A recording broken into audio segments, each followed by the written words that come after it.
Rosalie, inaasahan na ba ang patuloy na hindi pagdalo ni VP Duterte sa pagdinig ng House Justice Panel hearing? Hindi na inaasahan yung pagharap ni Vice President Sara Duterte sa pagpapatuloy ng pagdinig ng reklamong impeachment laban sa kanya sa House Justice Committee. At sa gitna rin ito ng mga petisyong inihain ng kanyang kampo sa Korte Suprema para hilingi na ipatigil yung proseso ng impeachment at questionin yung jurisdiksyon ng Kamara at ng House Justice Committee. So ayan mga pre si Sara Duterte po ay no-show po para sa House Justice Committee impeachment proceedings laban po sa kanya, no? Siya po ay natakot, 'di ba? Kung sabi ko nga mga pre, kung wala kang kung malinis ka, dapat hindi ka natatakot. 'Di ba? Ipakita mo na ikaw ay merong kumbaga, meron kang bitaw, 'di ba? Nasa katotohanan ka. Dapat ganoon. Pero ano pong ginawa ni Sara? Di po nagpakita. Natakot po kay Ramil Madriaga, 'di ba? Kung natatandaan niyo, may mga balitang lumalabas noon na si Sara Duterte pinapatigil itong si Ramil Madriaga na wag nang tumistigo, 'di ba, laban sa kanya. And then may pagkakataon pa na yung buhay ni Madriaga nanganganib sa kulungan, pinagtangkaan yung buhay niya. So sino pa po ba yung gagawa nito? Wala namang ibang kalaban si Madriaga. 'Di ba? Dahil si Madriaga magsasabi ng katotohanan, biglang nanganib yung buhay niya, nakakapagtaka naman. Inday. Ang tanong ko dito, wala bang alam itong si Sara Duterte? Okay? Pero mga pre, no show po si Sara. Nakakahiya yung sinasabi nilang agila ng Davao, yun pala sisiw lang. Sisiw lang pala eh. Bakit ayaw mo magpakita? Importante ito, binibigyan ka ng chance na sagutin yung mga paratang laban sa'yo. Chance to eh. Diba? Inimbitahan ka, chance to para sagutin yung mga paratang laban sa'yo ni Ramil Madriaga.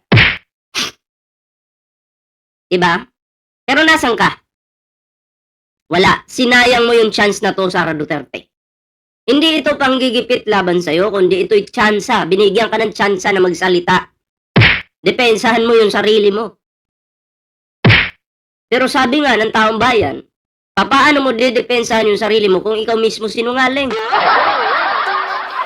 Kung ikaw mismo, alam mo sa sarili mong guilty ka, paano mo didepensahan yan?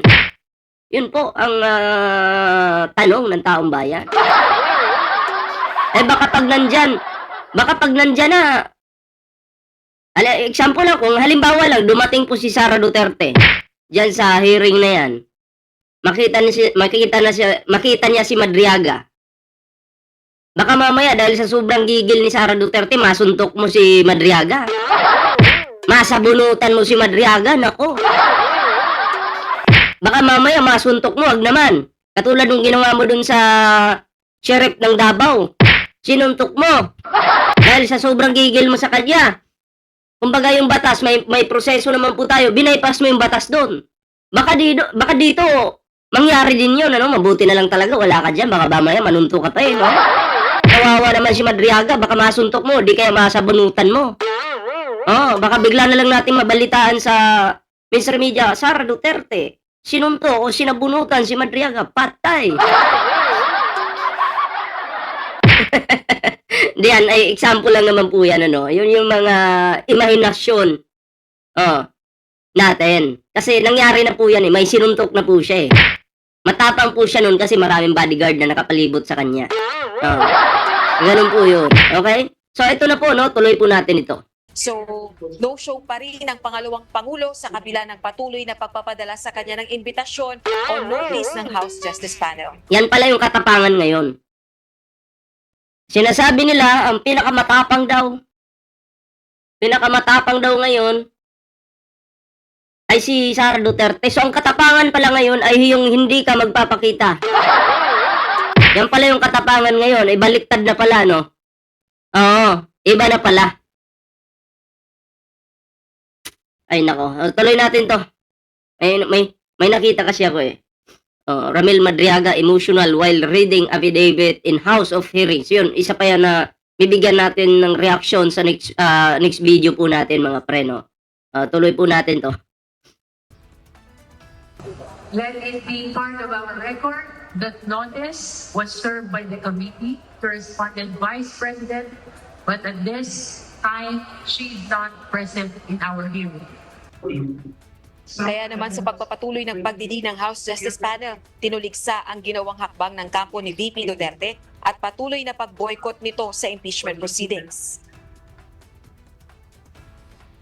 Matagal na nating naririnig. Handa raw. Handa saan? Sa press statement? Anda. Sa social media? Pero pagdating dito sa prosesong may saysay, nawawala. Sabi nila, handa kaming harapin yan! Handa kaming sagutin yan! Nung nandyan na po, may proseso na may tamang proseso na. Di ba? Biglang wala. Asan? Hindi ko makita. Kayabangan lang pala. Hindi sapat ang sabihing handa. Kailangan magpakita. Kailangan sumagot. Paano nga magpapakita? Duwag nga Takot. Alam mo ba yung hindi pagharap? Pinatawag ka sa hearing, hindi mo pagharap, sign of guilt yan. Di ba? Wala na, laga pa ka na sa 2028. Ito'y tsansa po ito hindi po ito panggigipit. Chance na ibinigay sa'yo para depensahan mo yung sarili mo. Dinepensahan mo ba? Wala. Umiiwas ka. Ang pag-iwas ay may kasabihan tayo, kapag umiiwas ka, guilty ka. Diba? Matinding paratang na to sa'yo, sagutin mo. Hindi na to basta-basta paratang lang. Diba? Pero hindi mo masagot, so alam na. Kung walang kasalanan, simple lang. Magpakita, sumagot, Tama. hindi sa labas, Tama. kundi dito. Tama. Oo. Matapang siya sa matapang po si Sara Duterte sa interview, sa media. Doon po siya sa mga DDS vloggers. Doon siya naglalabas ng kayabangan niya, katapangan niya kuno. Pero sa House of the Representatives, natatakot po siya. Naduwag. Sinagot din ito ang ilan sa mga akusasyon ng kampo ni VP Duterte sa petisyon laban sa impeachment proceedings ng Kamara na anyay puro technicalities ang tinalakay at hindi sinasagot ang matitinding aligasyon kasabay ng paninindigang nasa mandato ng Kamara ang proseso ng impeachment. At ang ibig sabihin ng exclusive ay malinaw. Sa Kamara, nagsisimula ang impeachment process. Sa atin ang unang galaw. Sa atin ang direksyon. At gaya ng sabi ng mga kabataan, hawak natin ang beat. Hawak natin ang beat. At sa kapangyarihang ito, pananagutan sa taong bayan ang dapat manaig. Samantala, dumating naman sa Kamara para humarap si Attorney Michael Poa. Tapos attorney lang nagpakita. Yung pinadala pang attorney, mahina. Sa PINA ang abogado ng House Panel kaugnay ng paggamit at liquidation ng confidential funds ng Department of Education ng ang Vice Presidente pa ang kalihim nito. Binigyang diin ito na humaharap ito sa House Justice Panel hindi bilang isang abogado ng Vice Presidente kundi dahil sa PINA na ipinadala dito. Pakinggan natin ang pahayag ni Attorney Michael Poa. We just follow the process, no? I was under compulsory process, so nandito ako ngayon. Ella, sinabayan naman ang pagdinig ng kilos protesta laban sa kampo ni VP Duterte at bilang suporta sa impeachment proceedings na isinasagawa ng Kamara sa South Gate nitong House of Representatives. Balik sa iyo, Ella. Maraming salamat. So, ayun mga pre, no show po si Sara Duterte. Pero, napaisip lang ako mga pre, uulitin ko na naman. Paano kaya kung nagpakita si Sara Duterte, nandun si Sara Duterte. Tapos si Ramil Madriaga, tuloy-tuloy yung paglabas ng ebidensya. Tapos nakikita ni Sara Duterte, baka ako masabunutan o masuntok ni Sara Duterte itong si Ramil Madriaga, no? Oo. Kaya nga sabi ko, mabuti na lang wala dun si Sara, baka mamaya manuntok pa, no? Nakakatakot naman. Oo. Nakakatakot naman po kung si Inday manununtok. Oh, yan na kasi nagawa niya na po dati. Sa sobrang inis niya, sa sobrang pikon niya, may batas naman po tayo, hindi sinunod yung batas. Yung init ng ulo niya yung pinairal niya. Nanuntok. Matapang kasi maraming bodyguard. Nakakatakot po si Sara Duterte, no? Buti na lang hindi nagpakita. Nakakatakot ka. Sobrang tapang mo. Sa sobrang tapang mo, hindi ka nagpakita. Oh. Bilib ako sa iyo, mga pre. Oh, kay Sara Duterte, mga pre. Bilib ako sa kanyang pag-atras. Oh, ayun mga pre, pag-usapan naman po natin itong si Chis Escudero, no? Oh. Kasi matindi po yung issue ngayon nitong si Quezon. At syempre, si Martin Romualdez, mga pre, no? Kasi pilit nilang idinidiin na yun nga daw, no? Si Martin Romualdez ay nagnanakaw daw. So, himay-himay natin, no? Tandaan po natin na itong si Leni Robredo, mga pre, siniraan din niya ng mga Duterte. Na sinasabi kay Shubobo, tanga, magnanakaw. Lahat na po, no? Sinabi na. Lutang daw, lugaw daw. Yung pala, si Sara yung lugaw ngayon. Siya din yung lutang. No? Lahat po ginawa nila para siraan po noon si Leni Robredo. Which is, inamin po yan ni Nino Barsaga na ganun yung utos sa kanila noon. So ngayon, nauulit na naman po. Kanino po? Kay Martin Romualdez at kay PBBM. Sinisiraan po sila ngayon. Sinasabihang magnanakaw at kung ano-ano pa. Diba? Hindi na kasi tanga ang mga Pilipino para maluko ng mga paswit na mga salita. Kapag may ebidensya, lalabas at lalabas yan. Parang bahayan sa kabundukan na hindi mo kayang pigilan. Oh, kapag wala, kahit anong ingay mo, walang tatayo. Diba? Kaya ikaw, Chis Escudero, ang linaw ng usapan, no?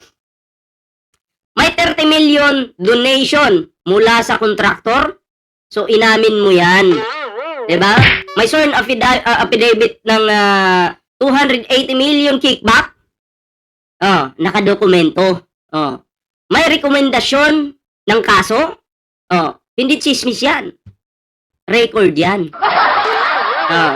Kaya huwag kang magpaka-victim. Oh. Hindi ka inaapi. Oh. Sinusukat ka lang ng ebidensya. Dahil sa totoo lang, kung malinis ka, hindi ka magbabasa ng ganitong klaseng issue. Ngayon, tingnan natin yung kabilang panig. Si Martin Romualdez. Anong meron? Ayun po yung tanong. Anong meron? Walang direct evidence. Walang dokumento. Walang financial trail. At mismong investigasyon, walang adverse findings. Yun yung kaibahan ninyong dalawa, Chis Escudero. Diba? Ano yun? Magic? Hindi. Diba? Ibig sabihin lang, yung mga ibinabato po sa kanya, puro duda. Diba? Walang bala. Mga DDS, yun po yung gawain nila, lalo na yung banateros. Wala pong ebidensya, haka-haka, duda, yun lang po. Yan yung pinapakain nila sa utak ng mga Pilipino. Yun po, no? At eto pa ang hindi kayang gawin ng marami. Bumaba siya sa pwesto. Usang loob po yan, ha? Usang loob. Hindi siya pinilit. Hindi po siya tinanggal. Okay? Klaro po yan. Oh. Yan ang leader na walang tinatago. Oh. Kasi, kaya niyang humarap kahit walang takbuhan. Oh. Kaya sa mga politikong mahilig maglinis ng imahe pero marumi ang record, pakinggan nyo to. Hindi bulag ang taong bayan. Hindi kami bingi. Ha? At lalong hindi kami uto-uto tulad ng mga DDS. Kung may ebidensya laban sa'yo, panindigan mo. Kung wala, tumigil ka sa pagdadamay. Oh, ng iba para lang gumaan ang kaso mo. Dahil ang laban ngayon, hindi paramihan ng kaalyado. Pati bayan po ito ng ebidensya. Diba? At sa laban na yan, may lumalaban ng patas. At may nahuhuli ng may hawak na ebidensya. Diba? So, yun po yung kaibahan ni Martin Romualdez at Chis Escudero. Kay Chis Escudero may pag-amin po na may donation na 30 million pesos. Bawal yun. Diba? Galing sa kontraktor. So, bawal yun. May donation, halimbawa ako, kontraktor ako. Mag-donation ako kay Chis Escudero. Nakatanggap ngayon si Chis ng donation, 30 million, para gamitin sa pagtakbo niya bilang senador. Nanalo ngayon si Chis bilang senador. Di yung nag-donate ng 30 million kay Chis, ang gagawin ni Chis niyan, siya yung kukuning kontraktor. E di si kontraktor na nag-donate, paldo. Dinigyan ng trabaho. Hindi pwede yun. Diba? Hindi maganda yan. Para sa akin, mga pre, ano? Hindi katanggap-tanggap yan. O, in-explain ko sa inyo, ha? Dahan-dahan. So, kayo mga pre, ano po yung inyong opinion dito? Ano po yung inyong reaksyon? Comment down below para naman po mabasa natin yung inyong kanya-kanyang reaksyon at komento sa video ito. And so, syempre, no, meron po tayong ano dyan, meron po tayong TikTok, meron po tayong Facebook, mga pre. Kompleto po yan, ha? Sana po inyong i-follow yung ating mga social media accounts. Ayan. Siyempre, sa hindi pa po nakakapag-like, share, subscribe sa ating YouTube channel, kalimbangin nyo na po yan para naman updated po kayo palagi sa ating mga tinatalakay ng mga issue dito sa ating YouTube account. Kaya maraming salamat po. Ako po yung magpapaalam muna. Kita-kits ulit mamaya sa susunod na video. Ingat po kayo. Magandang araw po sa inyo lahat.